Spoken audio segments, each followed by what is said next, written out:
તો મિત્રો અંજાર ગૌમયમાં દર્શનમાં આપ જોઈ રહ્યા છો। આજે ભારે પવન સાથે વરસાદ આવ્યા તો મંડપના લીરે લીરા ઉડી ગયા છે। આ ગૌશાળા છે એની ચારે બાજુ મંડપના ચીથરે ચીથરા ઉડી ગયા છે।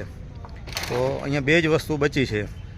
એક આ સંપૂર્ણ ઘર જે છે જે ગોબર માટી અને ઘાસમાંથી બનાવેલું છે એ પણ સુરક્ષિત છે। બાકીના બધાના લીરે લીરા ઉડી ગયા છે। અને ખાસ વિશેષની વાત એ છે કે મંડપના લીરા ઉડી ગયા છે, પણ આ ગૌશાળા ઉપર જે અહીંયા 3 ગારા બાંધેલા છે, 1, 2 ને 3, એ 3 જ ગારા સુરક્ષિત રહ્યા છે। બાકીના બધા જ ગારા હાવ ખાલી થઈ ગયા છે, પડી ગયા છે, તૂટી ગયા છે। આપ અહીંયા જોઈ શકો છો આ ગૌશાળા છે ને એના માથે રસ્તામાં ગારા બાંધેલા છે, બધા તૂટી ગયા છે, પણ જે ગૌશાળામાં ઉપર 3 ગારા બાંધેલા છે એ સંપૂર્ણ સુરક્ષિત છે। બાકી આજુબાજુમાં ચારે બાજુ